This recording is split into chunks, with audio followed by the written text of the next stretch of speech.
ರಥಸಪ್ತಮಿ ಸೋಮವಾರದಿಂದ ಶನಿವಾರ ಸಂಜೆ 6 ಗಂಟೆಗೆ.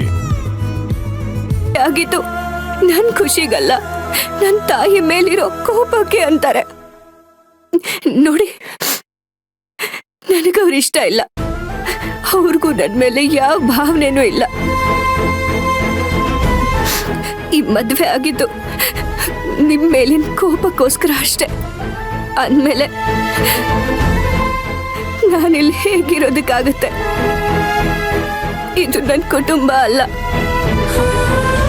ನನ್ನೂರಲ್ಲಿ ನನ್ನ ಕುಟುಂಬ ಇದೆ. ನಾನಲ್ಲಿಗೆ ಹೊರಟು ಹೋಗ್ತೀನಿ. ಅಲ್ಲಿ ನನಗೋಸ್ಕರ ಎಲ್ಲರೂ ಕಾಯ್ತಿದ್ದಾರೆ. ನಿಮಗ್ ಕೈ ಮುಗಿದು ಕೇಳ್ಕೊತೀನಿ, ನನ್ನನ್ನ ಕಳಿಸ್ಕೊಟ್ಬಿಡಿ. ನೀವೀಗ್ಲೇ ಹೋಗು ಅಂತ ಹೇಳಿದ್ರು ನಾನು ಖುಷಿಯಾಗಿ ಹೊರಟು ಹೋಗ್ತೀನಿ.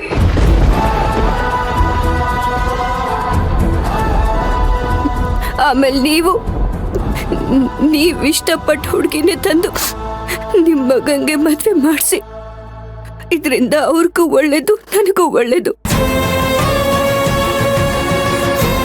ಜೀವನದಲ್ಲಿ ಇನ್ಯಾವತ್ತೂ ನಾನು ಈ ಮನೆ ಕಡೆ ಬರೋದಿಲ್ಲ. ಇಲ್ಲಿಂದ ಹೋದ್ಮೇಲೆ ನನಗೂ ಈ ಮನೆಗೂ ಯಾವ ಸಂಬಂಧನೂ ಇರೋದಿಲ್ಲ. ನನ್ನನ್ನ ಇಲ್ಲಿಂದ ಕಳಿಸಿ ಅಂತ ದೊಡ್ಡ ಯಜಮಾನ್ರಿಗೂ ಕೇಳ್ದೆ. ಆದ್ರೆ ಅವ್ರಿಗೆ ನನ್ನನ್ನ ಇಲ್ಲಿಂದ ಕಳ್ಸೋದಕ್ಕಿಷ್ಟ ಇಲ್ಲ. ನನಗಿಲ್ಲಿರೋದಕ್ಕಿಷ್ಟ ಇಲ್ಲ. ಈಗ ನೀವೇ ಇದಕ್ಕೆಲ್ಲ ಒಂದು ಅಂತ್ಯ ಹಾಡಬೇಕು. ದಯವಿಟ್ಟು ನನ್ನನ್ನ ಊರಿಗೆ ಕಳಿಸ್ಬಿಡಿ ಅಮ್ಮವ್ರೆ.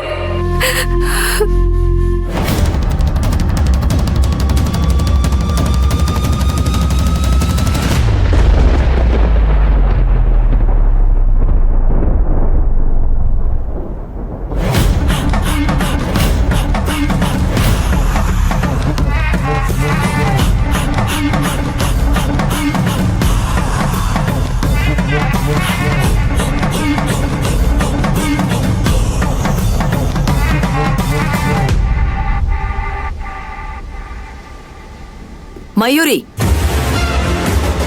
ನೀನ್ ಏನ್ ಮಾಡ್ತಿದ್ಯಾ ಅನ್ನೋ ಸೆನ್ಸ್ ಇದೆಯಾ ನಿನ್ಗೆ? ಅಯ್ಯೋ, ಮತ್ತೆ ಅಮ್ಮವ್ರು ನನ್ನ ಮಾತು ಕೇಳಿಸ್ಕೊಳ್ಳಿಲ್ವಾ? ಇನ್ನೇನಕ್ಕ ಮಾಡ್ತಿದ್ದಾಳೆ? ಎಲ್ಲ ವಿಷಯ ಅಮ್ಮನ ಹತ್ರ ಹೇಳಿ ಊರಿಗೆ ಹೋಗೋ ಪ್ಲಾನ್ ಮಾಡ್ತಾ ಇದ್ದಾಳೆ.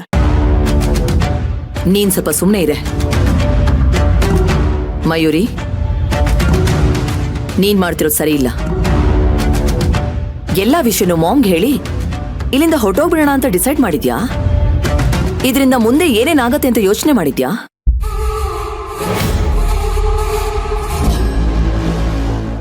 ಇನ್ನೇನಾಗುತ್ತೆ ಮೇಡಮ್ ಅವ್ರೆ? ದೊಡ್ಡ ಯಜಮಾನ್ರಿಗೆ ಬೇಜಾರಾಗುತ್ತೆ. ಮತ್ತೆ ನನ್ನನ್ನ ಕರ್ಕೊಂಡು ಹೋಗಕ್ ಬರ್ತಾರೆ. ಆದ್ರೆ ನಾನು ಈ ಮನೆಯಿಂದ ಒಂದ್ಸಲ ಹೊರಗಡೆ ಕಾಲಿಟ್ರೆ ಆ ದುರ್ಗಮ್ಮ ಬಂದು ಹೇಳಿದ್ರು ಕಾಲಿಡೋದಿಲ್ಲ.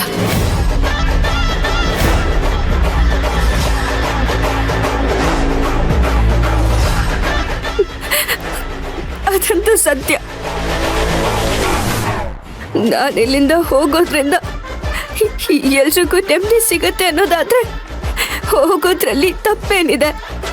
ಇಲ್ಲಿ ಸರಿ ತಪ್ಪು ಪ್ರಶ್ನೆ ಬರಲ್ಲ. ನೀನು ಈ ಮನೆ ಸೊಸೆ ಅಂದ್ಮೇಲೆ ನೀನ್ ಇಲ್ಲಿಂದ ಹೊರಗೆ ಹೋಗೋದಕ್ಕೆ ಹೇಗಾಗತ್ತೆ? ನನ್ ಮದ್ವೆನೇ ಯಾರು ಒಪ್ಕೊಂಡಿಲ್ಲ ಅಂದ್ಮೇಲೆ ನಾನು ಈ ಮನೆ ಸೊಸೆ ಹೇಗಾಗ್ತೀನಿ ಅಮ್ಮವ್ರೆ? ಇದನ್ನೇ ಬೇಡ ಅನ್ನೋದು. ನಾವು ನಡ್ಕೊಂಡು ಹೋಗ್ಬೇಕಾದ್ರೆ ಎಡವದ್ರೆ ನಮ್ಮ ಕಾಲಕ್ಕೆ ಸಿಕ್ಕಿರೋ ಕಲ್ಲನ್ನ ಎತ್ತಿ ಬಿಸಾಕಿ ಮುಂದೆ ನಡ್ಕೊಂಡು ಹೋಗ್ಬೇಕು. ನಡೆಯೋ ಕಾಲನ್ನೇ ಕತ್ತರಿಸ್ಕೋಬಾರ್ದು. ನೀನೀಗ ಮಾಡ್ತಿರೋದು ಅದನ್ನೇ. ನೋಡು, ನೀನ್ ಏನೇ ಮಾಡೋದಿದ್ರು ಡ್ಯಾಡ್ ಜೊತೆ ಮಾತಾಡಿ ಡಿಸಿಷನ್ ತಗೋ. ಅವ್ರಿಗೆ ಹೇಳ್ದೆ ಕೇಳ್ದೆ ನೀನ್ ಈ ರೀತಿ ಎಲ್ಲ ಮಾಡೋದು ತಪ್ಪಾಗತ್ತೆ. ನೀನ್ ಈ ಮನೆ ಮನ್ಸುಗಳನ್ನ ಸರಿ ಮಾಡ್ತೀಯಾ, ತಾರಕ್ನ ಬದಲಾಯಿಸ್ತೀಯಾ ಅಂತ ಡ್ಯಾಡ್ ನಿನ್ ಮೇಲೆ ತುಂಬಾ ನಂಬಿಕೆ ಇಟ್ಕೊಂಡಿದ್ದಾರೆ.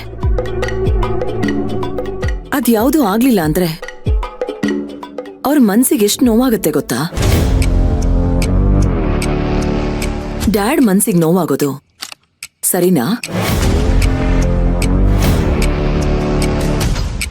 ಹಾಗಲ್ಲ ಮೇಡಮ್ ಅವ್ರೆ. ನೀನ್ ಏನ್ ಹೇಳೋದು ಬೇಡ. ನಿನ್ನ ಸ್ಥಿತಿ ಏನು ಅಂತ ನನಗೆ ಅರ್ಥ ಆಗತ್ತೆ. ಸ್ವಲ್ಪ ದಿನ ಸಹಿಸ್ಕೋ. ಎಲ್ಲ ಸರಿ ಹೋಗುತ್ತೆ. ಹಾಗಂತ ಹೇಳ್ದೆ ಕೇಳ್ದೆ ಮನೆಯಿಂದ ಹೋಗೋ ಪ್ರಯತ್ನ ಮಾಡಬೇಡ. ಹೋಗು ರೂಮ್ಗೆ.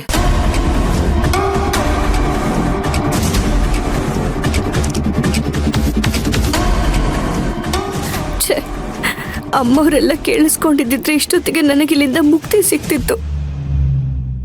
ಇವ್ರಿಗೆ ಹೋಗೋದಕ್ಕೂ ಬಿಡಲ್ಲ. ಏನ್ ಮಾಡೋದು?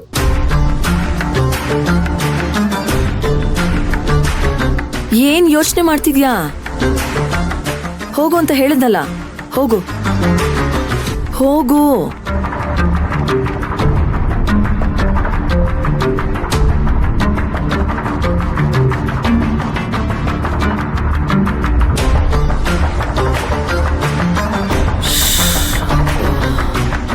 ಏನಕ್ಕ ಇವಳು ಇಂಥ ನಿರ್ಧಾರ ತಗೊಂಡಿದ್ದಾಳೆ? ಈಗ ನಾವೇನೋ ಕೇಳಿಸ್ಕೊಂಡಿದ್ವಿ, ಸರಿ ಹೋಯ್ತು. ಏನಾದ್ರೂ ಅಮ್ಮ ಕೇಳಿಸ್ಕೊಂಡಿದ್ರೆ ಇಷ್ಟೊತ್ತಿಗೆ ಮನೆಯಿಂದ ಹೊರಗಡೆ ಇರ್ತಾ ಇದ್ಲು. ಹಾಗಾಗೋದಕ್ಕೆ ನಾನ್ ಬಿಡೋದಿಲ್ಲ. ಇದಕ್ಕೇನಾದ್ರೂ ಮಾಡ್ಲೇಬೇಕು. ಏನಕ್ಕ ಮಾಡಕ್ಕಾಗುತ್ತೆ? ಇವತ್ತೇನೋ ನಾವಿದ್ವಿ ಸರಿ, ಆದ್ರೆ ನಾವಿಲ್ರೋ ಟೈಮ್ ನೋಡ್ಕೊಂಡು ಅವಳ ಅಮ್ಮನ ಹತ್ರ ಮಾತಾಡೋದಿಲ್ಲ ಅಂತ ಏನ್ ಗ್ಯಾರಂಟಿ? ಅದು ನಿಜಾನೇ. ಇವಳಿ ಮನೇಲಿರಲ್ಲ ಅಂದ್ರೆ ನಮ್ಮ ಅಸ್ತಿತ್ವಕ್ಕೆ ಬೆಲೆ ಇರಲ್ಲ.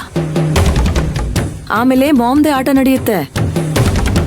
ಮಾಮ್ ಆಟಗಳಿಗೆಲ್ಲ ಬ್ರೇಕ್ ಹಾಕ್ಬೇಕು ಅಂದ್ರೆ ಇವಳಿ ಮನೇಲಿ ಇರಬೇಕು. ಅದಕ್ಕೆ ಈಗ ಮಾಮ್ ಹತ್ರ ಹೋಗಿ ಇವಳ ಬಗ್ಗೆ ಇನ್ನಷ್ಟು ಹಾಕೊಟ್ರೆ ಮಾಮ್ಗೆ ಜಾಸ್ತಿ ಕೋಪ ಬರುತ್ತೆ.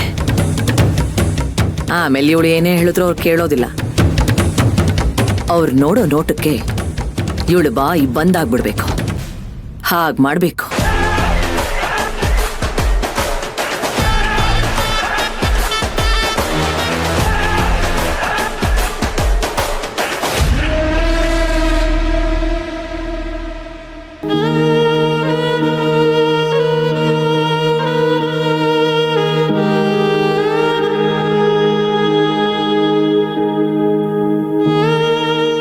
ನೀನ್ ಈ ಮನೆ ಮನ್ಸುಗಳನ್ನ ಸರಿ ಮಾಡ್ತೀಯಾ?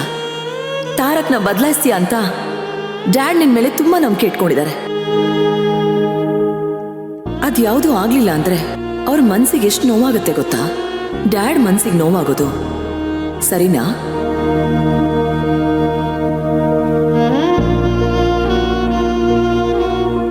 ಮಯೂರಿ, ಮೇಡಮ್ ಅವರೇ,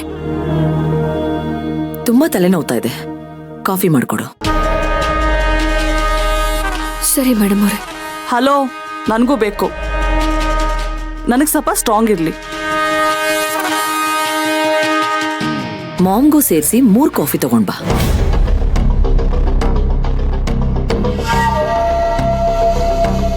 ಹಾ ಆಯ್ತು ಮೇಡಮ್ ಅವರೇ.